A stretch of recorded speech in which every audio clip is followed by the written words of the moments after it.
तक मंच खाली कर दे, इतनी कैपेसिटी के लिए बनाया नहीं गया है। किसी भी अनिश्चित घटना से बचने के लिए मैं निवेदन करता हूं कि जो समर्थक मंच पर आए हैं कृपया वो मंच खाली कर दें। जो समर्थक मंच पर है केवल नेतागण मंच पर उपस्थित रहेंगे, बाकी सभी समर्थकों से नहीं।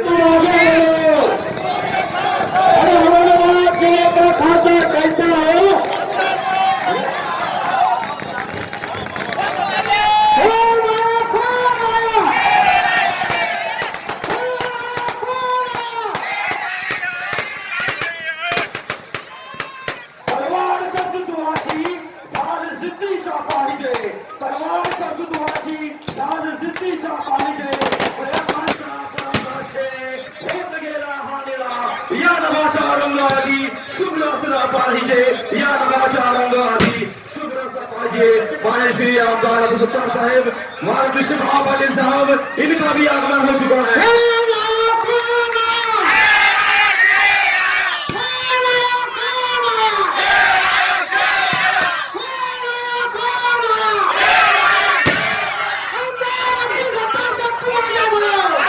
कम से कम यहाँ 1 लाख लोग मौजूद है और हर घर में इनके एक घर का एक आदमी यहाँ आया है।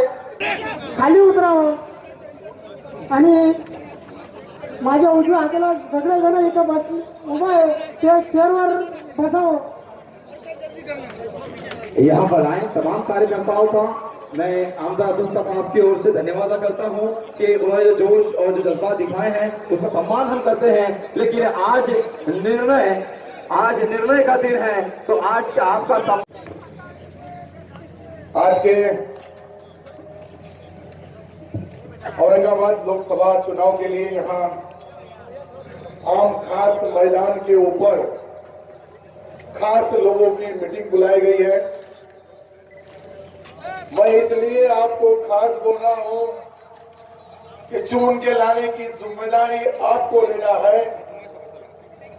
यहां से चुनाव का जो बिगुल बजने जा रहा है उसको आपको जिन्होंने मार्गदर्शन किया वो हमारे माजी खासदार, हमारे नेता आदरणीय रामकृष्ण बाबा पाटिल साहब,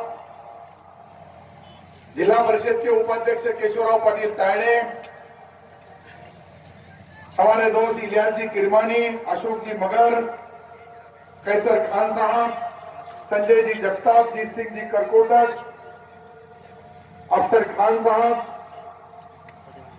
धनराज बेड़वाल जी, अयूब खान साहब नगर सेवक, सलीम जी कुरैशी, सैयद कलीम भाई, जिला परिषद सदस्य नदीम भाई, अख्तर भाई, फिरोज भाई, सोहेल भाई, नदीम भाई, नितिन जी बोरसे, अशफाक जी कुरैशी, अजीत जी, मजीद भाई कुरैशी, गोकुल सिंह जी राजपूत, डॉक्टर शोएब हाशमी, गुलाम पटेल, खाजा सेठ, श्रीमती सुरेखा पानखेड़ेताई, जिला महिला की अध्यक्षा श्रीमती पंकजा ताई माने, श्रीमती साहिली जमादार नगर सेविका, कुमारी सईदा बाजी, मुजाहिद पटेल,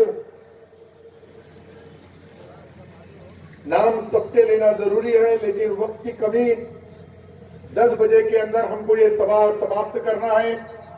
आचार संहिता का बंधन है। आपकी इतनी भारी तादाद मेरे जैसे एक छोटे कार्यकर्ता के लिए आप यहाँ जमा हुए, मैं आपका और हमारे यहाँ तमाम जो साथी आए उनका तहे दिल से शुक्रिया अदा करता हूँ कि एक बात के ऊपर हजारों की तादाद में जब कार्यकर्ता जमा होता है। अभी रामकृष्ण बाबा साहब ने बताया कि ये देश की नेता श्रीमती सोनिया जी जब आई थी तब इतने लोग थे, अभी तो कोई नहीं, मैं और बाबा, और हम कुछ वो पूड़ी वाले बाबा नहीं है, न पूड़ी बांध के किसी को गुमराह करना है। वो पूड़ी बांध के चुन के आने वाले अलग हैं। हम तो अपनी काबिलियत पे तमाम भाइयों की दुआओं से या ठिकाणी जमलेला जनसमुदायाच्या आशीर्वादाने ही निवडणूक लढण्याचा निर्णय तुमच्या सोबत आहे। परंतु निवडणूक लढण्याच्या पाठीमागची पार्श्वभूमी काय आहे? मी कशासाठी निवडणूक लढू लागलो? मी जालना लोकसभामध्ये सिल्लोड विधानसभा मतदारसंघापासून गेल्या 20 वर्षापासून आमदार आहे. राज्यामध्ये अनेक पदं भोगली. माझ्याकडे जिल्हा परिषद, पंचायत समिती, नगरपालिका, जितक्या विधानसभेमध्ये माझ्या परिक्षेत्रामध्ये संस्था आहे त्या सर्वच्या सर्व माझ्या ताब्यात आहे. परंतु ते सर्व सोडून मी तुमच्या ताब्यात आलेलो आहे. आणि ही लढाई लढण्यासाठी मी दिल्लीला जाण्याचा जो संकल्प केला ते करण्याच्या पाठीमागची पार्श्वभूमी आज मी तुमच्या समोर मांडणार आहे. 1 तास 10 मिनिटाची वेळ आहे. तसं मला बोलण्याची सवय फार आहे. मी विधानसभेमध्ये 6 तास बोलण्याचा विक्रम केलेला आहे. या ठिकाणी 6 तास बोलता येणार नाही, कारण की 10 वाजता आचारसंहिता. तुम्ही आणि माझे पत्रकार बांधवांना सर्वांना त्याची जाणीव आहे. म्हणून मी 10 वाजेच्या आत शेवटच्या 5 मिनिटांमध्ये तुमचा सर्वांचा निवडणूक लढायची का नाही लढायची, निवडणूक पक्षाकडून लढायची का अपक्ष लढायची, का निवडणूक नाही लढल्यानंतर डायरेक्ट सिल्लोडला जायचं, या सर्व गोष्टी तुमच्या हातामध्ये राहणार आहे. मी पहिला लोक प्रतिनिधी आहे का मतदाराला विचारून उभा राहू लागलो. आतापर्यंत किती नेत्यांनी तुम्हाला विचारून तिकीट घेतलं, किती लोकांनी तुमच्याकडून अभिप्राय घेतल्यानंतर, तुमची मान्यता घेतल्यानंतर लोकसभेची निवडणूक लढवली. माझ्या राजकारणामध्ये 36 वर्षाच्या मी नाही पाहिलं. मला अनेक लोक बोलू लागले का साहेब हे मीटिंग बोलण्याच्या पाठीमागची पार्श्वभूमी काय आहे.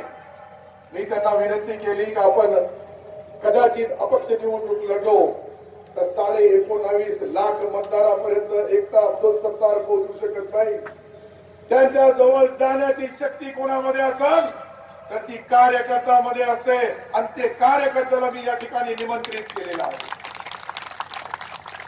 तुमच्या भावना जाणून घेतल्याशिवाय उभं राहणार नाही हे मी बोललो. रामकृष्ण बाबांनी मला पहिल्या वेळेस 99 मध्ये मला मदत केली. त्यावेळेस मला विधान परिषदेवर आमदार म्हणून पाठवलं. त्यावेळेस सर्वात मोठा सिंहाचा वाटा हा रामकृष्ण बाबांचा होता. आज योगायोगाने तुमच्या समोर त्यांनी बोलून दाखवलं. त्यानंतर विधानसभेच्या निवडणुका झाल्या. विधानसभेमध्ये ही एकदा 100 मताने विधानसभा हरलो, परंतु रिकाउंटिंग भी केली नव्हती. मी अर्ध्या मताने विधान परिषद हरलो, त्याची कधी रिकाउंटिंग केली नाही. मी पहिला राजकारणी असा आहे की माझा पराभव हसता हसता स्वीकारणारा राजकारणी म्हणून मी आतापर्यंत जिल्ह्यामध्ये काम केलं. कधीही राजकारणामध्ये जातीचा उपयोग केला नाही, धर्माचा उपयोग केला नाही. ज्या वेळेस निवडणुका आल्या फक्त विकासाच्या माध्यमातून निवडणूक लढलो, आणि विकासाच्या माध्यमातून निवडणूक लढल्यानंतर एक सामान्य कार्यकर्त्याला लोक कसा नेता बनवतात हे मी माझ्या आयुष्यामध्ये गेल्या 36 वर्षाचा अभ्यास आहे. माझ्या नावामध्ये सत्तार आहे. र कट झाला तर काय उरतं. अरे जरा जोर से बोलो भाई. 36 वर्षापासून सत्तेमध्ये आहे. नगराध्यक्ष राहिलो, ग्रामपंचायत सदस्य राहिलो, ग्रामपंचायतचा सरपंच राहिलो, विधान परिषद जिंकली, विधानसभा जिंकली, राज्यमंत्री राहिलो, कॅबिनेट मंत्री राहिलो, परंतु कधीही कोणाचा गुलाम राहिलो नाही. पक्षाच्या बाबतीत पक्षाचा आदर केला, परंतु पक्षाचा गुलाम म्हणून कधी काम करणार नाही. काम करणार तो जनतेचा सेवक म्हणून काम करणार. हे बोलण्यासाठी मी तुम्हाला या ठिकाणी बोलवलेलं आहे. मी काही फार मोठा नेता नाहीये. ज्या माणसाने एक शहरामध्ये हातगाडी लोटली त्याच्या एक आवाजावर हजारो लोक जमा होतात, तर ही माझी कामगिरी, ही माझी पावती तुम्ही द्यायला या ठिकाणी आलेला आहात. चंद्रकांत खैरे साहेब जातीच्या नावावर, धर्माच्या नावावर राजकारण करतात. मी समाजसेवक म्हणून लोकांच्या समोर जाणार. हे जात धर्म, हे पंथ बोलणारे लोक हे कमजोर असतात. ज्यांच्यामध्ये स्वतःची धमक नसते ते जातीच्या नावावर धर्माच्या नावावर राजकारण करतात। मी राजकारण करतोय समाजसेवक म्हणून, जनतेचा सेवक म्हणून, जनतेचा नोकर म्हणून, जनतेचा गुलाम म्हणून करतो। म्हणून माझ्यासारख्या कार्यकर्त्याच्या एक आवाजावर 40 ते 50 हजार लोकांचा हा ग्राउंड पूर्ण भरून ओव्हरफुल झाला। त्या शेवटच्या जो रोड वाहू लागला तिथेही लोक उभे आहे। या ठिकाणी पाठीमागच्या ग्राउंडच्या बाहेर पण लोक उभे आहेत। मी काही इतका मोठा पुढारी नाही, एक सामान्य कार्यकर्ता आहे, परंतु कार्यकर्त्याची आणि नेत्याची जे समन्वय असतो, जे लोकांची कामं असतात ते करण्यामध्ये मी तर खासदार चंद्रकांत खैरे साहेबांना एकच विनंती करायला आजच्या माध्यमातून प्रेसवाले आमचे बांधव या ठिकाणी, इलेक्ट्रॉनिक मीडिया मोठ्या प्रमाणावर आहे, प्रिंट मीडियाचे सर्व सन्माननीय पत्रकार या ठिकाणी आलेले आहेत, त्यांना विचारा का 25 वर्षामध्ये 5 कोणती कामं त्या खासदार साहेबांनी केली? 5 कामं, नाहीतर मी 50 कामं कोणती केली तर सिल्लोडला येऊन पाहून घ्या। माझ्या समाजाची मतं 40,000 आहे, 2,60,000 हिंदू बांधव आहे, तरी 1 लाखाच्या वर मी लीड घेतो आणि त्या ठिकाणी निवडून येतो। म्हणून आज या ठिकाणी मतदार यादीमध्ये माझं नाव पण नाहीये। औरंगाबाद लोकसभेच्या मतदार यादीमध्ये माझं नाव नाहीये। मी सिल्लोड विधानसभा, जालना लोकसभामध्ये आहे, परंतु हिम्मत केली आणि त्या हिम्मत करण्याच्या पाठीमागे शक्ती कोणाची असेल तर गोरगरीब जनता, शेतकरी, शेतमजूर, दलित, पीडित, माता भगिनी, तरुण या सर्वांच्या बलबुत्यावर मी निवडणूक लढण्याचा निर्णय घेतला। आणि हे निर्णय घेण्याच्या पाठीमागची पार्श्वभूमी एकच आहे का आमचा औरंगाबाद लोकसभा मतदारसंघ, त्याचा हेडक्वार्टर असलेल्या मराठवाड्याची राजधानी औरंगाबाद आहे। या औरंगाबादला कचऱ्याचा शहर म्हणतात। ही बदनामी फक्त एक त्या औरंगाबादची किंवा खासदाराची नाही, आमच्या पूर्ण मतदारसंघाची बदनामी होते। प्यायला पाणी नाही, समांतर योजनेच्या नावावर पैसे पडलेले आहेत, फक्त व्याज खातात। या महापालिकेला शरम वाटत नाही, कधी पैसे बँक मध्ये आहे त्या पैशाचा व्याज खाणारे हे जे आजचे दलाल आहे, यांना सोयीस आणण्यासाठी मी या निवडणूक लढण्याचा निर्णय घेतलेला आहे।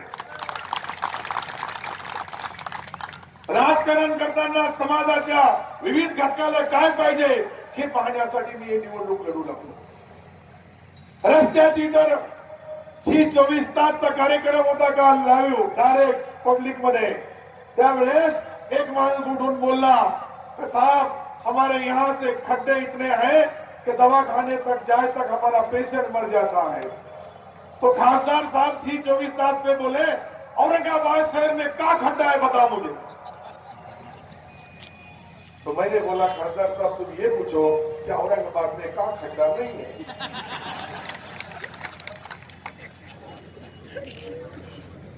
पीने के लिए पानी नहीं है, रास्ता नहीं है, हमारी जो गरीब मां बहनें हैं उनके हाथ को यहाँ काम नहीं है, जो नौजवान साथी पढ़ लिख के अपनी डिग्री लेके फिर रहा है उसको कहीं नौकरी नहीं मिलती है।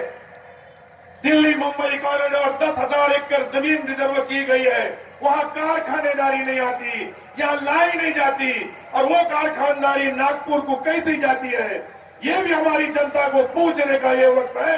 इसलिए ये निवडणूक लड़ने के लिए मैं यहाँ आया हूं।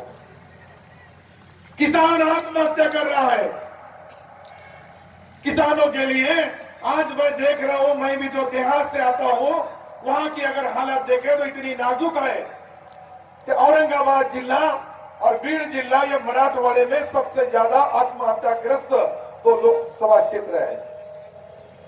तो फिर आपको किसान की कोई परवाह नहीं है, आपको नौजवान की परवाह नहीं है, आपको रास्ता पीने के लिए पानी नहीं है।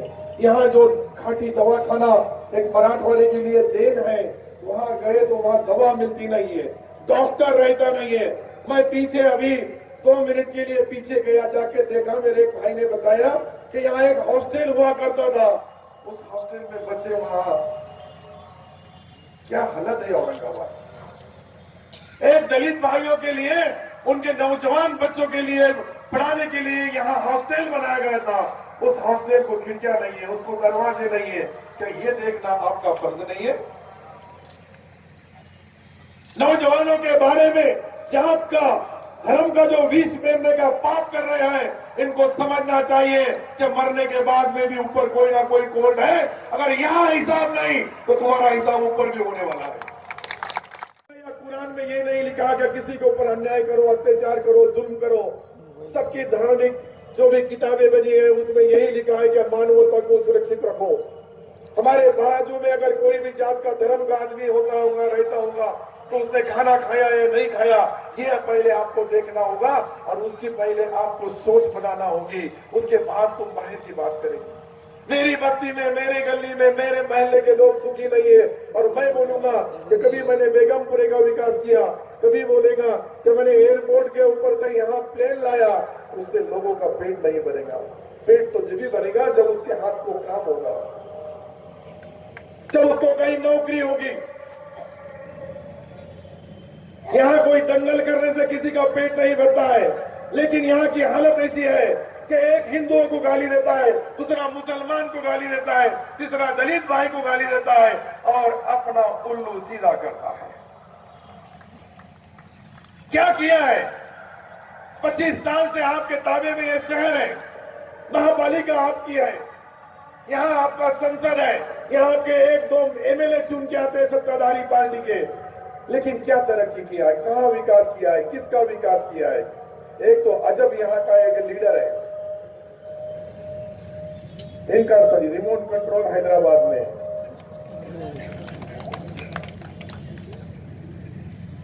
मैंने पूछा कि आप चुनाव लड़ने वाले हैं क्या?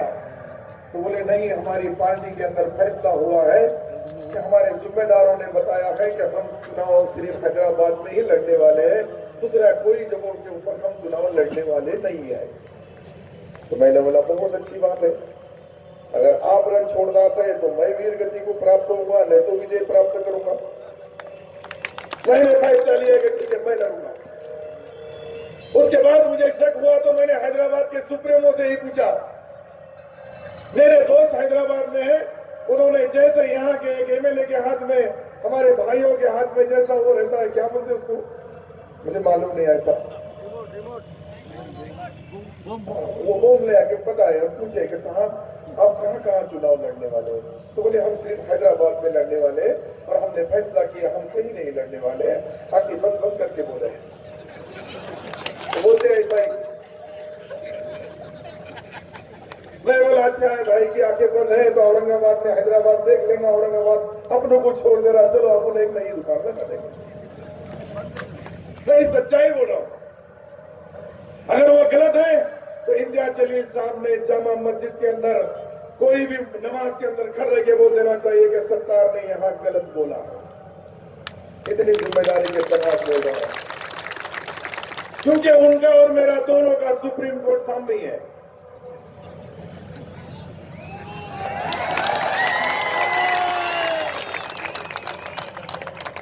मैं सुप्रीम कोर्ट इसलिए बोल रहा हूं कि उनका और मेरा जहां भी हम माथा टेकते, नमाज पढ़ते, वो जगह एक है। इसका बोलने का मतलब ये है, लोग बोलेंगे कौन था केस जीत दिया तुमने सुप्रीम कोर्ट में, तो वो शक नहीं होना, इसलिए बता रहा हूं।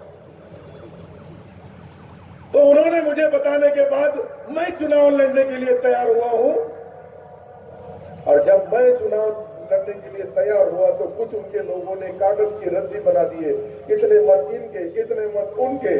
70 को हिंदू देते, 18%, 22%, मुसलमान इतने, दलित इतने, फिर हो जाएगा तो औरंगाबाद को ताबे में ले लेगा, जैसा मैं इसकी पूरी बना के सिल्लोड़ में ले आ रहा हूं।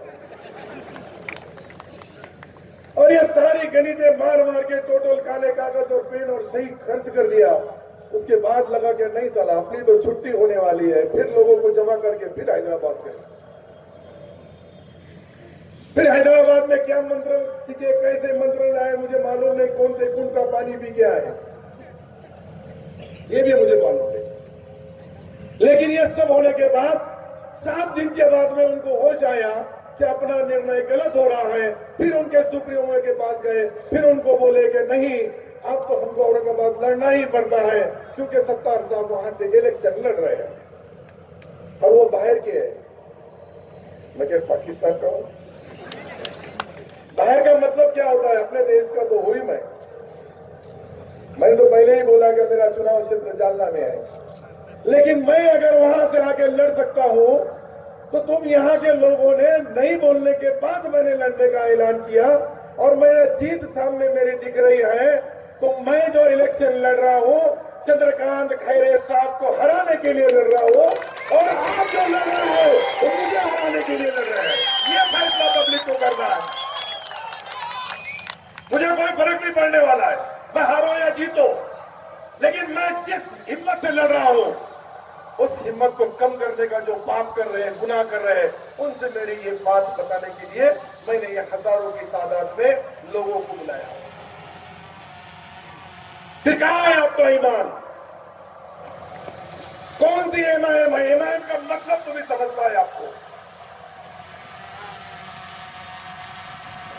हिंदू भाई अपनी जान की बाजी लगाने के लिए मेरे लिए लड़ रहे हैं और ये चंद मुसलमान मुझे गिराने के लिए लड़ रहे हैं। वो पूछने के लिए मैं आपके पास आया हूं, ये बताने के लिए मैं आया हूं मैं कोई कमजोर नहीं हूं, मैं सादा कार्य करता हूं, छोटा कार्य करता हूं, लेकिन अल्लाह ताला के रहमो करम से हर चीज लड़ने की मेरे में ताकत है। मैं सिर्फ डरता तो ऊपर वाले से डरता हूं, नीचे कभी किसी से डरा ही नहीं। जो शख्स ने हाथ गाड़ी लौटा उसको तुम कितना गरीब बना देंगे बाबा?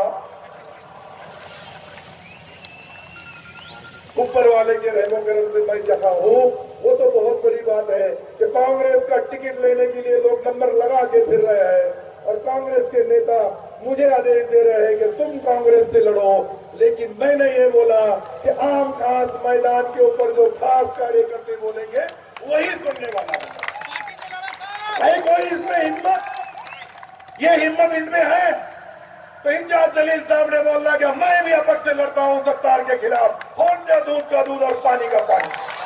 है हिम्मत, आ जाओ। अगर है हिम्मत तो आना चाहिए। मर्द उसको बोलते हैं जो अपनी हिम्मत पे लड़ता है और अल्लाह ताला के नाम से वोट मांगता है, ये धिकार चोट से कभी डरता ही नहीं। वो चाहे कहीं का भी लीडर हो, कौन सा भी लीडर हो, कैसा भी नेता हो, कोई भी समाज का हो, कोई भी जात का हो, कोई भी धर्म का हो, मैं सबका आदर करता हूं। लेकिन अगर हमारे पास कोई खेकड़ा के जैसे पांव खींचने की कोशिश करेगा तो खेकड़ा की नागी कैसा तोड़ना वो भी मुझे आता है। इतना आसान नहीं हूं मैं। इनको लगता है टोपी है, रुमाल है, बहुत बुक्का दिख रहा है।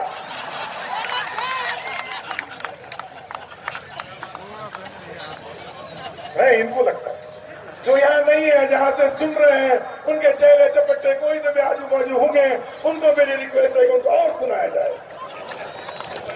नहीं तो ये लाइव बता रहे कि नहीं बता रहे भाई? बताओ भाई, जो भी गरीब का है थोड़ा बता दो, दे दे दिला दे और देने वाले का पता बता दो।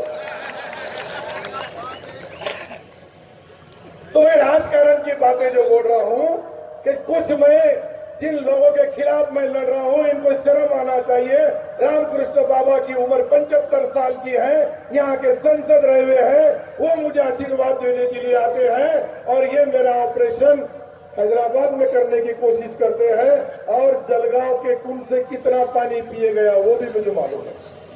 यहाँ कुछ पत्रकार बैठे हैं, इनको मालूम है जलगांव कौन है, कितने हैं, मैं इनको ज्यादा नहीं बता सकता, लेकिन जो जो ईमानदार है उनको जलगांव मालूम है।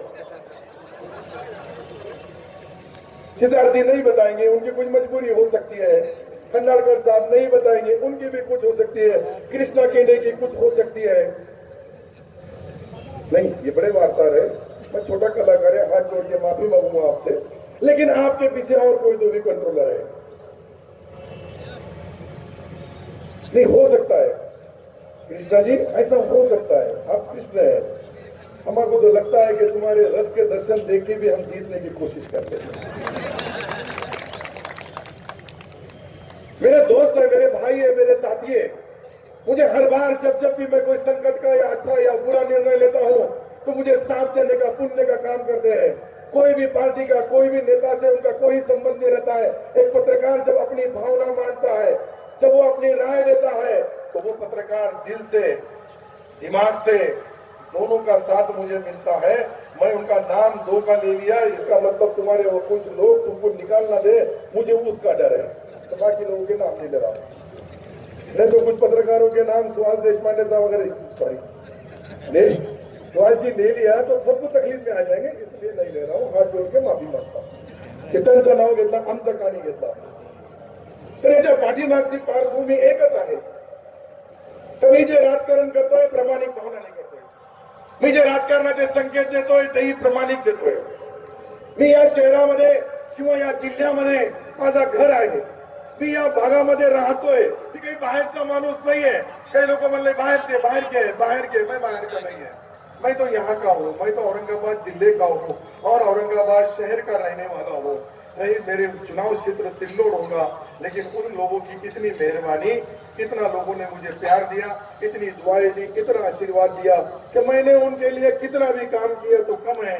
वो इसलिए मैं यहाँ आने के पहले मैंने उनसे पूछा कि मैं अगर औरंगाबाद गया तो आपको कुछ तकलीफ है क्या.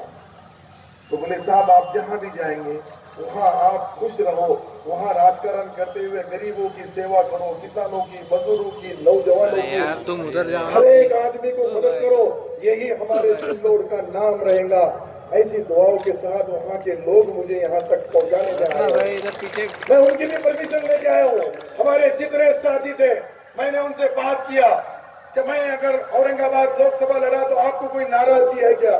तो बोले आप जाने के बाद में नाराजगी जरूर है, लेकिन आपको वहां भेजने के लिए दुआएं भी हमारी आपके साथ है. हमारे कई बहन है दुर्गा भाई, अभी उसके जज्बात थे कि एक बहन ने एक शब्दों में छोटे छोटे बहुत बड़े गांव की सरपंच है, लेकिन उसकी भावनाएं आत्मा से थी. कोई बुरा बोलने का किसी नेता को, उनका कोई भी एक शब्द भी गलत होगा तो मैं उसके लिए माफी मांगूंगा, लेकिन वो बहन के जज्बात क्या थे ये सोचो आप. तो फिर मैंने ये बताया. आप लोगों को भी मैं पूछना चाहता हूं कि यह औरंगाबाद शहर किसी की जागीर नहीं है. औरंगाबाद शहर किसी के मुट्ठी में नहीं है. ये औरंगाबाद शहर की अवाम इतनी होशियार है, यहाँ के लोग इतने तरक्की से मजबूर है कि उनको तरक्की चाहिए, विकास चाहिए, दंगल नहीं चाहिए. नहीं तो मैं यहाँ के इम्तियाज जलील साहब को पूछना चाहता हूँ कि आपने 4.5 साल में क्या बोले विधानसभा में, कब बोले, कितना बोले. यही बोले कि जब जब भी कांग्रेस और राष्ट्रवादी पार्टी वहां लड़ी तो आपने बहिष्कार डाल के रणछोड़ दास बन के हमारे सभा को त्याग किया है. वो भी नहीं भूलना चाहिए आपने. नहीं तो 5 काम आपने कौन से किए ये बता दो. नहीं तो सिल्लोड में मैंने 50 काम कितने किया वो देख लो. मैं इसलिए बता रहा हूँ जिम्मेदारी के संग. अब वो बोलेंगे कि मैंने बीबी का मुखबरा बनाया, बोलने में अभी बोले कटकट गेट का रास्ता बनाया. अभी बात है यार, एक बिंदास का रास्ता, वो तरक्की का रास्ता हुआ रे हुआ पटा. शाबाश. नहीं तुम्हारा वार्ता रहा है, इसलिए पत्रकार रहा है, इसलिए नहीं है. मैंने बताया उनको आपको 60,000 वोट मिले, गलती से 6,000 मिल गए, 2 ऊपर के 0 कम हो गए तो आपको फिर वो लेके जाना पड़ेगा पूना को. पूना मतलब तो वहाँ कोई पागल खाने में नहीं है, तो पूना में पागल खाना भी है. मोटी भाभी बोलते नहीं भेज दो उसको. नहीं मोटी भाभी, मैंने बोला पागल खाने में भेज दो. इतना लिखो भाई कि मोटी भाभी बोल रही थी पागल खाने में भेज दो. हाँ मैं तो जो बोल रहा हूँ उसका छोड़ो, मेरा ही नाम छप जाएगा. और बुक में टिकट मेरे नाम से बहुत लोग फाड़ते हैं. तो मैं ये जो राजकारण की बात आपको बता रहा हूं कि आपको जिस मकसद से चुन के दिया गया था, अरे आप तो हवलदार साहब को भी रिस्पेक्ट से बोलते हैं क्योंकि बहुत रिस्पेक्टिव लोग हैं आप. कलेक्टर को कैसा बोलेंगे, फर्जी सलाम कैसा करेंगे. अब्दुल सत्तार वो नहीं कर सकता है. हिसाब अपना लेगा तो डंके की चोट पे लेगा. मैं अधिकारियों का, पदाधिकारियों का सत्कार सम्मान जरूर करता हूं, लेकिन अगर उनके तरफ से कोई अत्याचार, अन्याय, जुल्म होगा तो उसको कभी माफ भी नहीं करने वाला. ये मैं पहला आश्वस्त हूं. यहाँ दुर्गा ताई और चौल दोनों मौजूद है. ये दोनों के खिलाफ पुलिस स्टेशन में बोगस गुना दाखिल हुआ.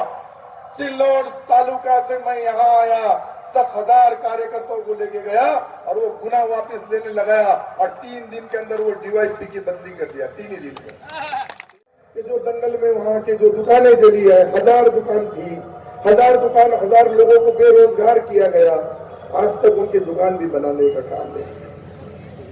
अरे जिस टाइम यहाँ दंगल हो रही थी उस टाइम आप विदेश में थे, ये मत भूलो. आपको सिर्फ चांस दिया गया है, इसका मतलब तुम्हारे नाम पे ये औरंगाबाद रजिस्ट्री नहीं करके दी गई है। कुछ लोगों को, लीडर को लगता है कि मेरे नाम से रजिस्ट्री हो गई, एक हिंदू बोलेगा दूसरा मुसलमान बोलेगा और अपनी वोट की बैंक पूरी कर लेगा। तो वो लोग इतने आसान और इतने सादे नहीं है। ये औरंगाबाद के साथ बहुत बड़ी हिस्ट्री है, औरंगाबाद के साथ बड़ा इतिहास जुड़ा है। ये औरंगाबाद की यहाँ की जनता इनको कभी माफ नहीं करेगी, चाहे मैं हो या और कोई भी हो। जो भी जात के नाम पे, धर्म के नाम पे इस नौजवानों को भड़काने का काम करेगा, चाहे वो हिंदू को भड़काएगा, मुसलमान को भड़काएगा, लेकिन नुकसान तो हमारे औरंगाबाद का ही होगा। नुकसान तो नौजवानों का ही होगा। वो कोई भी नौजवान कोई भी जेल में गया तो नुकसान उसके परिवार का होगा। उसके परिवार के अंदर जब भी जो चीज होती है वो उसको पालन पोषण का करने का काम करता है। ऐसे नौजवान साथियों के ऊपर बेगुनाहों के ऊपर गुने दखल किए गए, उसके बारे में कोई नहीं बोलता। उनको न्याय और इंसाफ नहीं मिलता, उसके बारे में कोई नहीं बोलता। अभी इलियास भाई ने बताया कि हमारे पुलिस स्टेशन के काम नहीं होते, हमको पुलिस वालों की तरफ से अन्याय अत्याचार होता है। हमारे पास उन्होंने ये भी बताया कि घाटी के अंदर हमारे पेशेंट को वहां दवा नहीं मिलती, वहां उसका इलाज नहीं होता। हमारे सिल्लोड में तो 4 तालुके के लोग डिलीवरी करने के लिए आते हैं। मैं गलत बोल रहा हूँ तो राम साहब कांगड़े के गांव के भी आते हैं। मेरी बात अगर गलत होंगी तो कोई भी माहिती के अधिकार में माहिती ले लो। मैं सबके सामने बोल रहा हूं कि ये माहिती इसलिए ले, माहिती का अधिकार कायदा इसलिए बनाया गया कि सबसे ज्यादा मराठवाड़े के अंदर डिलीवरी पेशेंट, सबसे ज्यादा बहनें कहा कौन से गांव में आती है, तो वो सिल्लोड में आती है। गारंटी से मैं बोल रहा हूँ, पत्रकार मेरे से ज्यादा होशियार है, तुम ये भी मालूमात लो कि भोकरदन में क्या हाल है, फुलंबरी में क्या हाल है, और उसके बाद कन्नड़ में क्या हाल है, सिल्लोड में क्या हाल है। ऐसा कुछ नहीं है कि मैं बहुत बाहर की दूसरी तुमको पुलवामा की बातें बता रहा हूँ। हमने पाकिस्तान के ऊपर सर्जिकल कर दिया और पाकिस्तान ने हमारे ऊपर कर दिया, तो क्या कर दिया मालूम है आपको कि हिंदुस्तान के 40 अतिरेकी मार दिया। आपने कम बताया, कम लिखा, सच्चाई बताना चाहिए था। अगर यही लफ्ज मैं बोलता तो पूरी अंगार लग जाती, पूरा महाराष्ट्र मराठवाड़े में दंगलें हो जाती थी कि सरकार बोल रहा है कि भारत के हिंदुस्तान के अतिरेकी पाकिस्तान ने 40 मारा है। वो शख्स के बारे में क्यों नहीं पूछ रहे, उसको क्यों नहीं बोल रहे कि हमारे देश के सिपाहियों का अपमान हुआ है, इसके बारे में कोई बात क्यों नहीं करता है। ये बात अगर कोई मुसलमान या दलित बोल देता तो तुम दंगा करने से कम नहीं करते। आज जो आपकी आवाज दब रही है वो भी आवाज बताना चाहिए कि हमारे सैनिकों का अपमान किसने किया है। मैं कोई लीडर के ऊपर यहाँ टीका टिप्पणी करने के लिए नहीं आया, लेकिन हमसे अगर ऐसी गलती होती है तो हमको कोई माफ नहीं करता, लेकिन उनसे गलती हो गई तो उनको माफ किया जाता है, क्योंकि वो सच्चे देशभक्त है। हम बोलते तो देशद्रोही होते, वो बोलते तो देशभक्त रहते।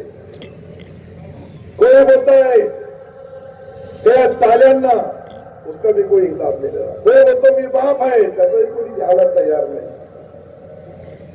अरे दादागिरी गुंडगिरी किती दिवस चालवणार।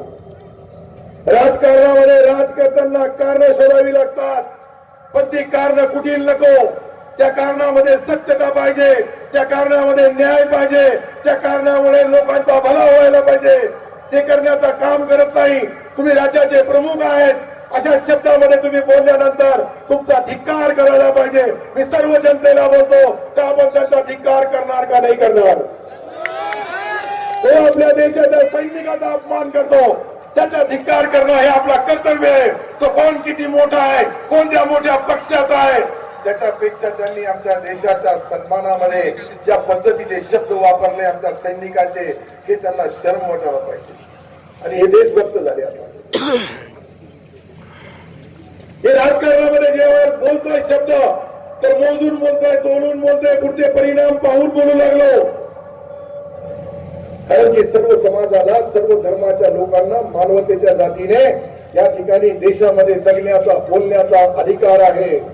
डॉक्टर बाबासाहेब आंबेडकरांनी घटनेच्या नुसार आम्हाला व्यक्ती स्वतंत्र दिलेला आहे आणि त्या व्यक्ती स्वतंत्र म्हणून मी बोलू लागलो। हे राजकारणाच्या पद्धतीने आज चालू आहे। अनेक लोक ज्यांना तिकीट दिला ते म्हणतात माझा तिकीट मी तुम्हाला देतो. ये किरान दुकान है का? टिकट तो काढलं तर तिकडे जातो. अरे भाई, देश की इतनी बड़ी पार्टी है कांग्रेस, उसने आपको टिकट दिया है, अच्छा टिकट है, ले लो. बगैर टिकट की गाड़ी में अब्दुल सत्तार है ना, और तुम्हारी किस्मत में नहीं होगा, तुम रणछोड़दास बनते होंगे तो मैं लड़ लेता.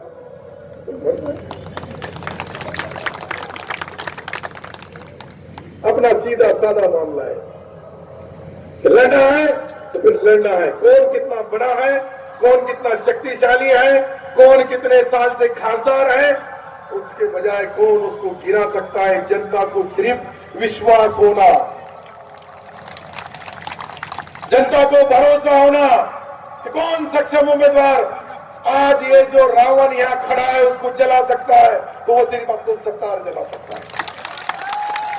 मैं हर साल 5 साल को सिल्लोड के हमारे ग्राउंड में, ये बैठे हैं हमारे सिल्लोड के 3 साथी, यहाँ देवी का अध्यक्ष है, वो लोग बोलते कि साहब आप बाण मारो और रावण को जलाओ. मैं बोलता नहीं यार, तुम मारो पहले, बाद में मैं आपके साथ है. बोलते नहीं साहब, तुम ही जला सकते हैं रावण को, अब मुझे फिर वो बाण मारना पड़ता है और वो रावण को जलाना पड़ता है. तो यहाँ के भी रावण को जलाना है, और मैं उनको जला रहा है और दूसरे लोगों को चटके लग रहे हैं. ये भी कमाल है. जो जल रहा है उसको चटके नहीं लग रहे, जो दूसरा देख रहा है उसको चटके लग रहे हैं. ये कहाँ का नियम है, ये कहाँ का कानून? मैं तो बोला यार, कहाँ से टोल लिए होंगे तो बता दो भाई, मैं वो टोल वापस कर दूंगा. अल्लाह का दिया मेरे पास है. मैं सही बोल रहा हूँ. मैं जो बोल रहा हूँ ये पत्रकार के चेहरे बोल रहे हैं कि मैं सच्चा बोल रहा हूँ या झूठा बोल रहा हूँ. कहाँ दिए, कब दिए, किसको दिए, सब मालूम है मुझे. महाराष्ट्र के राजकारण में मैं एक ऐसा भुजाल हूँ कि जहां भी जाता हूँ ठोकर मारता हूँ, पानी निकाल लेता हूँ. सिल्लोड में पानी नहीं था, एक धर्म में चर मार दिया और वहां से पानी सारे शहर को पिला दिया. यहाँ तो समांतर की बात ही चल रही है, अभी तक समांतर आई ही नहीं. आज मैं एक कुछ भाइयों से, एक डेलीगेशन मेरे से आके मिला है, वो मुझे लगता मिसरवाड़ी, तो बोले भाई हमको 15-15 दिन पानी नहीं मिलता है. कुछ हमारे पीछे की झोपड़पट्टी, मेरे घर के पीछे, वो बोलते हैं सब 12 दिन से पानी नहीं आया. आप सोचो कि इस शहर में 12 दिन 15 दिन पीने के लिए पानी नहीं मिलता है. खासदार साहब बोले ये मेरी जिम्मेदारी है क्या? मैं बोला पार्टी किसकी है सत्ता में, महापालिका में? कल की बात, विशाल है कि नहीं मालूम नहीं हो गया. विशाल नहीं होगा क्योंकि उसको मालूम है अपना काम कल हो गया. तो मैं जो आपको बता रहा हूं, ये लोग जो राजकारण कर रहे हैं, ये जो राजनीति के अंदर जहर घोलने का काम कर रहे हैं, इनका भी हिसाब आपको लेना होगा. नहीं तो फिर मैं आपके सामने और एक बात का ऐलान करता हूं. अगर मुझे गिराने के लिए कोई खड़े रहता होगा तो अगली लोकसभा के बाद होने वाली विधानसभा अब्दुल सत्तार मध्य औरंगाबाद से लड़ाएगा. नहीं तो उन्होंने सिल्लोड से लड़ाना चाहिए. है हिम्मत? कल पूछ रहे हो, ये सारे पत्रकारों को बोलता हूं मैं, उनमें हिम्मत है तो सिल्लोड लड़ाओ. वहां भी अपन दोनों लड़ेंगे और मैं यहां लड़ता हूं औरंगाबाद मध्य के अंदर. मैं लोगों से न्याय मांगूंगा, मैं लोगों से इंसाफ मांगूंगा कि जो आदमी अपना ईमान धर्म बेच रहा है उसको वोट देने वाले हैं आप. ये पूछने के लिए, ये बोलने के लिए मैं मैदान के ऊपर आया हूं. इतनी हजारों की तादाद में जब लोग जमा होते हैं, सारा ग्राउंड चाहे वहां देखो, कहीं खड़े रहने के लिए जगह नहीं है. जब इतने लोग आते हैं तो उसके पीछे उनको राज जानना है, हम क्यों आए हैं यहाँ, सरकार ने क्यों बुलाया है. तो मैं ये बता रहा हूं कि मुझे अगर किसी ने कोई खरीदी बिक्री संघ होके जाके अगर मुझे लोचने की कोशिश की तो उसका पैसा वहां भेजना, कहाँ भेजना. मैंने बड़े बड़े काले नागों के जो जहरीले दांत निकाल के भेज दिया और वो सिल्लोड में से बाद में आमदार बना. इतनी आसानी से आमदार नहीं बनो. मेरे घर में कोई ग्राम पंचायत सदस्य नहीं था. मैं जिस राजकारण से शुरुआत किया हूं, मेरे पास कुछ नहीं, एक नियत था. नौजवान साथी, छोटे छोटे साथियों को लेके लड़ा हूं. वहां तो हमारे पास ऐसा प्रचार यंत्रणा चलाने वाले खासदार साहब हमारे गांव में आए, चिल्लोर में उन्होंने प्रचार किया कि मालूम है, विकास के ऊपर बात नहीं की, तरक्की के ऊपर बात नहीं की. तुम्हाला या ठिकाणी बोलता वो इस टाइम से तो शिवाजी महाराज पाहिजे का अफजल खान पाहिजे. अरे लोग बोले यार क्या तरक्की की बात कर रहा है, वाह होशियार. ये कोई प्रचार हो गया, ये कोई आप बताओ, ये कोई प्रचार का तरीका है कि शिवाजी, अरे वो तो शिवाजी महाराज राष्ट्रीय पुरुष है, पूरा महाराष्ट्र का गर्व है हमको.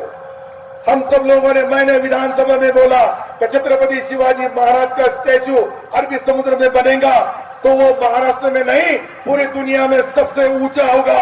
ये मांग करने वाला पहला आमदार मुसलमान अब्दुल सत्तार भाई. आता हरिभाऊ बागडे बोले, सत्तार भाई काय बोलू लागले. मी म्हणलं छत्रपती शिवाजी महाराजांच्या उंचीच्या बद्दल केंद्र सरकारने एक GR काढला का यांच्यामुळे या इतक्या उंचीमुळे तो जो समुद्र आहे त्याला धोका निर्माण होऊ शकतो. मी म्हणलं का निर्माण होऊ शकतो, कारण की याच्यापेक्षा जास्त वारे गुजरात मध्ये वाहतात. त्या ठिकाणी पटेल साहेबांच्या पुतळ्याला जितकी उंची आहे त्याच्यापेक्षा जास्त उंची आमच्या महाराजाची असली तर तुम्हाला काय त्रास आहे. जाऊ दे ना, आपल्याला काय करायचंय. कमाल झाली. आणि छत्रपतीच्या नावाने कर्जमाफी, छत्रपतीच्या नावाने राज्य करते, फक्त मत घेण्यासाठी आहे का.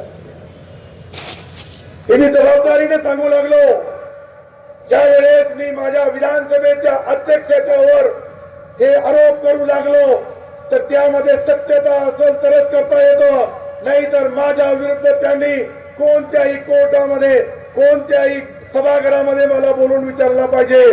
कमी त्यांना सांगितल्यानंतर मला त्यांनी बोलू दिला नाही. नंतर त्यांनी माईक माझा बंद केला आणि माझी आणि त्यांचे कमीत कमी 34 मिनिटं भांडण झाली. त्यानंतर सांगितलं होतं मी राजीनामा देऊन टाकतो, माझा अपमान झाला. अरे मला जरा शरम करा नाना, शिवाजी महाराजांचा अपमान होऊ लागला, तुमच्या अपमानाची काय चिंता आहे मला. छत्रपती शिवाजी महाराजांचा अपमान करणारे या ठिकाणी आमचे मित्र, आमचे नेते, आमचे मार्गदर्शक बाबा आहेत. मी बाबाला विचारतो का बाबा अशा पद्धतीने तुमचे ते फार जवळचे मित्र आहेत. म्हणजे हरिभाऊ बागडे साहेबांनी बाबाची आजकाल लय बुट्टी फुटू लागली. मी मला माहिती आहे. लोक म्हणतील तुम्हाला कसं काय माहित पडलं, तर तुम्हाला हेही त्यांना बोलावं लागेल बाबा का तुम्ही शिवाजी महाराजांच्या स्मारकाच्या उंचीच्या बद्दल जो GR निकाला केंद्र सरकारचा, तो वरती काय मुसलमानाचं सरकार आहे का, नरेंद्र मोदीचं सरकार आहे. पण नरेंद्र मोदीला इतका कळत नाही का त्याला सरदार वल्लभभाई पटेलांचा इतका पुळका आहे, त्याच्यापेक्षा जास्त स्वाभिमान मला छत्रपती शिवाजी महाराजांचा आहे हे बोलण्यासाठी. राष्ट्रीय पुरुष हे राष्ट्राचे असतात, एक जातीचे नाही, एक धर्माचे नाही. डॉक्टर बाबासाहेब आंबेडकर महापुरुष आहेत, घटनेचे शिल्पकार आहेत, ते सर्वांचे आहे. कोणी म्हणाल का आमच्या बापाची जागीर आहे, तर बिलकुल नाही, ते पुऱ्या देशाची जागीर आहे. पुऱ्या देशाच्या माणसाला स्वाभिमान आहे की ज्या डॉक्टर बाबासाहेब आंबेडकरांनी आम्हाला घटना दिली, बोलण्याचा अधिकार दिला, निवडणूक लढण्याचा अधिकार दिला. आज मी जे आमदार आहे एक अल्पसंख्याक समाजाचा, त्याच्या पाठीमागे घटनेचा अधिकार नसता तर अब्दुल सत्तार आमदार झाला नसता. त्यांनी असं नाही लिहिलं की फक्त हिंदूला उभं राहू द्या, दलितांना द्या, मुसलमानाला बी घटनेच्या 30(1) मध्ये अधिकार दिले डॉक्टर बाबासाहेब आंबेडकर. आता घटना किती लोकांनी भाजपची वाचली आणि शिवसेनेवाल्यांना, आणि खैरे साहेबांचा तो प्रश्नच नाही, घटना त्याचा काही संबंधच येत नाही. त्याचं कनेक्शन कुठे आपल्याला माहित आहे. आओ चोरो बांधो बारा, आधा तेरा आधा.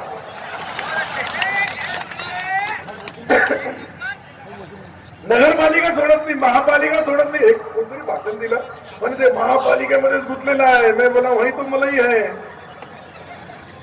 समांतर का होत नाही, प्याला पाणी का मिळत नाही, अंडरग्राउंड ड्रेनेज पूर्ण का होत नाही, 100 कोटीचे रस्ते 1.5 वर्ष का लेट होतात, दुसऱ्याला टेंडर का भरू देत नाही, टेंडर भरणाऱ्यांनी पहिले त्यांच्याकडे जावं, लिमिट मध्ये असलं तर त्यांच्याकडे लाईन क्लिअर होते, लिमिटच्या बाहेर असलं तर मातोश्रीवर जावं लागतं. ही सिस्टीम तुम्हाला माहित नाही. या सिस्टीम मुळे या शहराचा विकास होत नाही, या सिस्टीम मुळे या जिल्ह्याचा विकास होत नाही. कारण की एक टोल वसूल करणारे या औरंगाबाद लोकसभेला लुटणारे आहेत हे मी नाही बोलतो, हे हर्षवर्धन जाधव बोलतोय. मी तर फक्त माझ्या तोंडाने त्याचं रिपीट करू लागलो. कुठे रस्ते बांधले, कुठे रोड बांधले, किती खाल्ले, कुठे काय केलं. एक माणसाने तो कालच बोलला, अरे डामर सुद्धा खाऊन घेतला, कुठे गेला डामर. ते मी नाही बोललो, लोक बोलू लागले. असे महान खासदार धन्य आपण मी ते महान खासदाराला इतक्या दिवस तुम्ही निवडून दिला. आता जरा करपलेली भाकर काय म्हणतो मराठीमध्ये, अच्छा पलटी मारा. बरोबर, मला कधी कधी कळत नाही पलटी मारा. मराठी हिंदी बोलणारा माणूस आहे, मराठीचे शब्द कळत नाही म्हणून तो माझी मागच्या लोकांना विचारून घेतोय. माझे मित्र आहे पण काही धक्का द्यायला तयार नाही. समोरचे माझ्यापेक्षा जास्त विद्वान आहे, यांना करपलेली भाकर समजते, पलटी मार नाही समजते, पण कोणी उत्तरच दिलं नाही. पाठीमागचे माणसंच देऊ लागले. तर हे जे मी जबाबदारीने बोलू लागलो, हे जबाबदारीने बोलण्याच्या पाठीमागची पार्श्वभूमी एकच आहे. कमी निवडणूक लढावी किंवा नाही लढावी हा प्रश्न नाहीये. मी विजय होईल का पराजय होईल याचाही प्रश्न नाहीये. परंतु या औरंगाबादला सक्षम खासदार पाहिजे असेल तर माझ्यासारख्या सामान्य कार्यकर्त्याला निवडणुकीची परवानगी तुम्हाला द्यावं लागेल.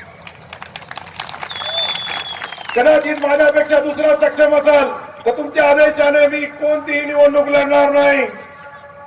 हे सांगू लागलो. मी काही पदाचा भोगलेला नाहीये. मी गेल्या 36 वर्षापासून अनेक पदं भोगितलेली आहेत, अनेक पदं माझ्या पदरामध्ये पडलेली आहेत, अनेक लोकांनी मला आशीर्वाद आणि मला मदत केलेली आहे. म्हणून मी त्या पदाचा भोगाने खासदार व्हावं नाही व्हावं हा माझ्यासाठी झिरो विषय आहे. परंतु मी त्या खासदाराला पाडू शकतो हा माझा आत्मविश्वास आहे. माझी आणि त्यांची तुलना करा. जे उमेदवार आहे माझी जातीची तुलना करू नका, माझ्या धर्माची तुलना करू नका, माझ्या काम करण्याची तुलना करा. कामाचा मूल्यमापन मी केला असेल या जिल्ह्यामध्ये तरच मला मतं मागण्याचा अधिकार आहे, नसता मला मतं देऊ नका. मला काम करायचंय, माझ्यावर विश्वास असेल तरच मला हाव बोला. मी काही बळजबरी कोणाला विचारणार नाही. मी फक्त 3 मागणी तुमच्या समोर ठेवणार आहे. पहिली कोणती ठेवावी तुम्ही बोला. 3 मागणी अशा आहेत, कमी काँग्रेसचं तिकीट घ्यावं किंवा नाही. 1 मिनिट, एक मिनिट सबको मिलेगा, सबको 1 मिनट बोला, एक मिनट सबको मिलेगा. वो 1 मिनट के अंदर ये पत्रकार अपना वो जो तुम्हारे मन में है इनके कैमरे उल्टे हो जाएंगे. मतलब उल्टे हो जाएंगे मतलब उधर देखने वाले हो जाएंगे. अगर गलत मतलब मत निकालो. तो मैं आपको इतना ही पूछना चाहता हूं कि मैंने लोकसभा लड़ना चाहिए या नहीं.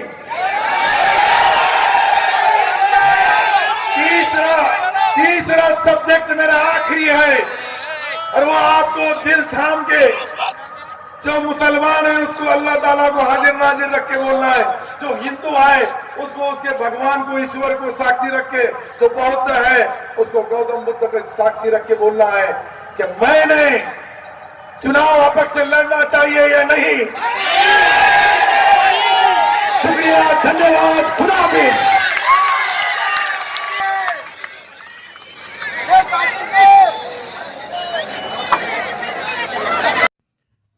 रोज नई खबरों को देखने के लिए हमारे औरंगाबाद समाचार चैनल को सब्सक्राइब कीजिए और नोटिफिकेशन पाने के लिए हमारे बेल आइकन को दबाइए ताकि हर खबर की नोटिफिकेशन आपको मिलती रहे.